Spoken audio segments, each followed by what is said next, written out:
In 2017, a book was published that hit the bestseller lists and changed the dieting habits of a lot of people.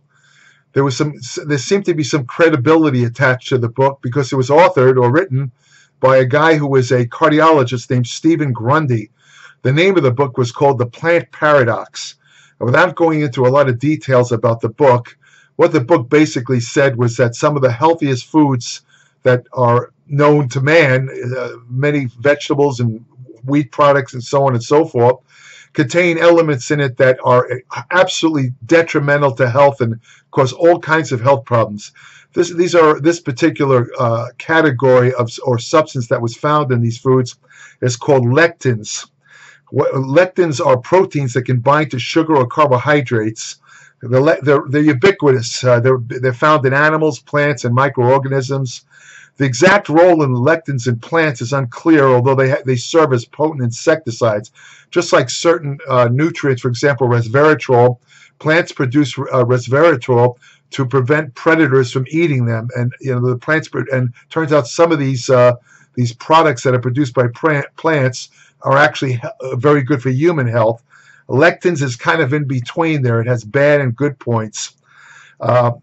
Castor beans contain lectins. In fact, they contain so much lectin they're toxic to most organisms. Ricin, you might have heard there was a famous case years ago of a Russian dissident, I guess it was, in London. Some guy was walking by with him and kind of stabbed him a little bit slightly with an umbrella. Well, the umbrella tip was laced with a substance called ricin, which is a lectin basically obtained from castor beans or castor oil, and it's a deadly poison. It kills you usually within 48 hours. It was a favorite method of the Russian spy organizations. Anyway, there's sometimes lectins are also sometimes referred to as anti-nutrients, and I'll tell you why in a second. Because animal studies suggest that, that's that for a second. Animal studies suggest that certain lectins can reduce the body's ability to absorb nutrients. Animal and cell studies have found that active lectins can interfere with the absorption of minerals, especially calcium, iron, phosphorus, and zinc. Because lectin proteins bind to cells for long periods of time, they can potentially cause an autoimmune response and are theorized to play a role in inflammatory conditions such as rheumatoid arthritis and type 1 diabetes. However, no scientific evidence exists to show that eliminating dietary lectins will cure any medical disorders or conditions, including autoimmune diseases. In other words, the book The Plant Paradox is based on pure BS. In other words, there's no scientific evidence, as is the case with many popular dieting books, such as the blood type diet that was out years ago. These are just gimmicks to sell books and also to sell supplements, as we will see. That they're not based on any, and don't be influenced by the author being having an advanced degree, either a PhD or an MD. They're human beings. They're trying to make money any way they can. Some of them are rather unscrupulous. And even though they have the genuine advanced education, it makes no difference. It doesn't have anything to do with their degree of honesty. In other words, they'll sell you anything to make a buck. They don't care. And besides which, just being a cardiologist like the guy Grundy does not make you by any means an expert on nutrition or lectins for that matter. It was just a gimmick and you'll see why in a minute. About 30% of the foods you eat do contain significant amounts of lectins. Now, think about it. 30% of the foods you eat contain lectins. And if lectins were so bad that all of us should be just raging sick with diarrhea, vomiting all over the place, why doesn't that happen? I'll explain why in a second. Humans are unable to digest lectins, so they travel through your gut unchanged. How they work remains a mystery, although animal research shows certain types of lectins bind to cells in the gut wall. This allows them to communicate with the cells, triggering a response. There's a theory that lectins can cause a type of condition called Leaky Gut Syndrome, where the contents of the intestine, particular what they call liposaccharides, which are the outer coverings of bacteria, get into the blood. And this is a theory of what causes various types of autoimmune disease. But again, it's mostly theory. Leaky gut syndrome might be a real thing, but whether or not lectins stimulate or cause that condition is something else. However, there is some good things about lectins. A 2015 study found that lectins can cause cancer cells to self-destruct. Basically, it's called apoptosis, where basically the cells just blow themselves up. But the problem with lectins is that eating large amounts of certain types of lectins can damage the gut wall. Now, the key word being large amounts. You have to eat large amounts because smaller amounts literally pass right through you. However, if you're one of those people that likes to eat a certain amount of certain foods in large quantities, then lectins can be a problem for this reason, because it causes irritation that can result in symptoms like diarrhea and vomiting because it irritates the intestinal wall. It can also prevent the gut from absorbing nutrients, as I mentioned earlier. Where do you get lectins from? The highest concentrations of lectins are found in healthy foods like legumes or beans, grains, and nightshade vegetables like tomatoes and potatoes, which contain a lot of healthy nutrients also. In fact, as I wrote in my Applied Metabolics newsletter, when they did analysis of every type of vegetable protein or proteins in vegetables, they found that potatoes had the highest quality protein of any vegetable known. In fact, potatoes contain a considerable amount of leucine, which is a very important amino acid for building muscle because it stimulates mTOR, which is pivotal in the muscle protein synthesis process. Research, now here's the key. Research shows that by cooking, sprouting, or fermenting foods that are high in lectins, you can easily reduce their lectin content to negligible amounts. In other words, the problem is raw food. Lectins are easily destroyed when they're exposed to heat. When you boil them, when you cook them, when you ferment them, they're gone, basically. Boiling legumes in water eliminates all lectin activity. Foods rich in lectins include red kidney beans, which are famous for causing health problems. Raw kidney beans contain high levels of a lectin called phytohematogluten. If you eat them raw or undercooked, they can cause extreme nausea, vomiting, and diarrhea. And as few as 5 beans can cause a response. Now, I personally have never heard anyone who eats raw kidney beans.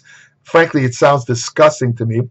But eating raw kidney beans could pose a problem. So right away, you don't want to eat raw kidney beans. I don't know anyone who does, but also raw soybeans are another source of lectins, which are neutralized when the beans are cooked.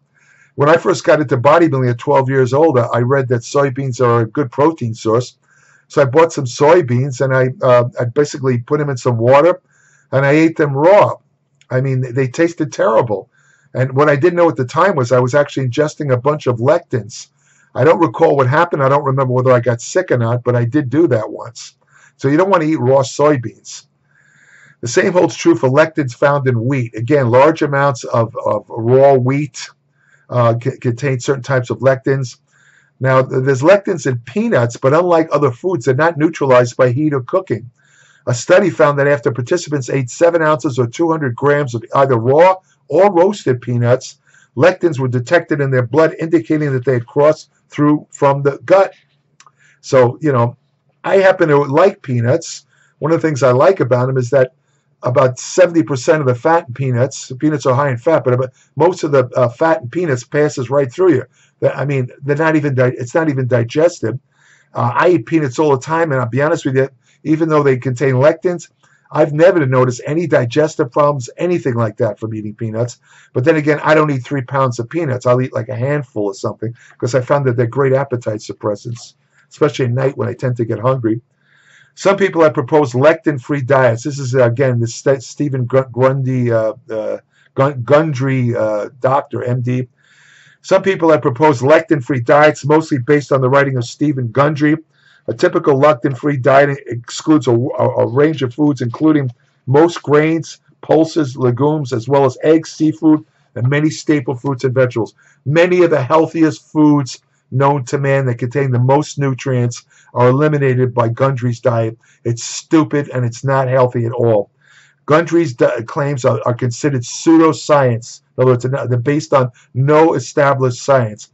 And his book cites studies that either have nothing to do with lectins or even show that avoiding wheat, barley, and rye lead to less beneficial bacteria and more harmful bacteria, contrary to what Gundry. In other words, Gundry says when you eat lectins, the intestinal microbiome is affected, and there's a balance of good and bad bacteria in there, and lectins supposedly favor the bad bacteria, causing something called dysbiosis, which is an imbalance of organisms in the intestinal microbiome, which affects everything in the body. 99% of your immune system interacts with the intestinal microbiome. So theoretically, you can have immune system problems, brain problems, heart problems, muscle problems, all kinds of things. But this doesn't happen. This is something that Gundry writes in his book about lectins unfavorably affecting gut bacteria. It's false. If anything, they actually are good for the intestinal bacteria. He's got it backwards. And the worst thing of all, Gundry has a clear conflict of interest because he sells he has something called Lectin Shield, $79 a month, that purportedly protects against the harmful effects of lectins. In other words, like many other books, Gundry's Plant Paradox book is nothing more than a big infomercial to sell his crappy supplements, which are not based on any science at all. So the take-home message of all this is lectins, I'm not going to say that they're free of all problems. They could cause potential problems if you eat a lot of them at one time. However, they're mostly present in raw foods. Whenever a food is cooked or boiled or anything like that, lectins are neutralized. So they're not really a major problem to most people. Again, a lot of the lectins are found in foods favored by vegetarians. And if lectins were as bad as Gundry said, vegetarians should be horribly sick all the time. And I know quite a few vegetarians, and none of them are sick. Not one. Not one of them has the digestive and health problems that Gundry predicts they will have by eating large amounts of these lectins. So it's BS, and that's all I'm going to say about lectins. Forget it. Don't fall prey to this. There's unfortunately a lot of these so-called nutrition books on the market that are just basically disguised, infomercials. I remember there was a book written years ago. I'm not going to mention his name. First he came out with a very popular diet, and then he came out with his own brand of fish oil that he called pharmaceutical fish oil. He wrote an entire book on the benefits of omega-3 fatty acids, and I read the book, and I was like stunned to see that the entire book was basically on every other page. He talked about how bad regular fish oil was. Only the pharmaceutical grade that he sold was of any use to the human body and health. Of course, his pharmaceutical grade, and by the way, there's no such thing as pharmaceutical grade fish oil, but that's besides the point. His particular brand of fish oil was about 7 times more than any other fish oil on the market. So you got to be careful. There's a lot of books with so-called axes to grind. In other words, they're selling you a book. There's a guy out now. I'm trying to remember the guy who came up with bulletproof coffee. I can't remember. Some of you will know who he is. Can't remember his name. I've seen it. I've actually looked through several of his books. They're all advertisements because he sells supplements. He sells his bulletproof coffee. They're garbage. Most of it's not based on any science. This guy's trying to make money off people's stupidity because he pushes his supplements like crazy in those books. And I hasten to add, there's nothing wrong with supplements. People who have viewed my videos know that I'm generally in favor of supplements when they're used for supplemental purposes. You supplement what's missing in your supplements. There's 2 purposes of supplements. You either supplement nutrients that are missing in your diet, or you take supplements for a specialized purpose. For example, approximately 30% of the supplements I take are what you call brain supplements. They have some research behind them to show that they increase cognition, focus, learning, and memory. In the work I do, I need to have a sharp brain, so I take these supplements in the hope that they'll help me. My anecdotal experience with them thus far has been I definitely notice a difference when I take these supplements, and I've talked about them in past videos in case you're curious as to what they are. But when I take these supplements, let's say before I write, I notice that I have tremendous focus, word recall, and I have a great concentration over many hours. So call it a placebo effect, but hey, it's helping me, so I'm going to continue to take it. So that's about it for this video. If you want further information on nutrition, exercise science, fat loss techniques that really work, anti-aging research you can use today, hormonal therapy such as testosterone replacement therapy, ergogenic aids that will help you work out harder.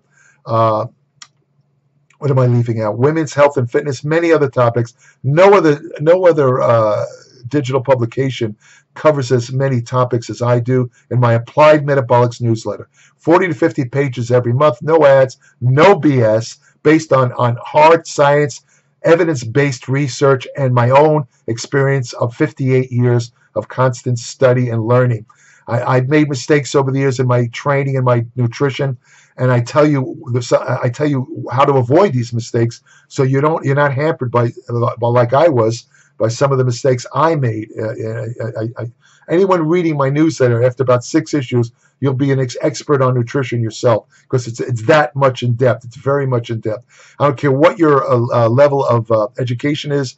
I don't care whether you have advanced degrees, PhD, MD, makes no difference. I guarantee you will learn something new in every issue of Applied Metabolics. How do I know that? Because I learned something new just researching the articles. That's how I know that to be a fact. And when you subscribe to my Applied Metabolics newsletter, I'll send you an invitation to join my private Applied Metabolics Facebook page, where every day I post new information on nutrition, exercise science, and general medicine. I also have an email portal on my Applied Metabolics webpage, which is exclusively for subscribers, where they can send me short questions about anything they read in Applied Metabolics or any questions that come to mind. I'll be happy to answer questions only from current subscribers. I don't answer unsolicited questions. Same goes for these videos. You're welcome to leave comments under the videos. I don't respond to comments under the videos. I'm sorry. If you're watching my videos and you are a subscriber, you could contact me through the email portal on my Applied Metabolics Applied Metabolics webpage, because I don't respond to any comments under the videos, good or bad. I just don't have the time. And so that's about it. If you want to have the, let's see, am I leaving anything? I don't think so. If you want to have the best friend you'll ever have, go to your local shelter, adopt a dog, and thanks for listening.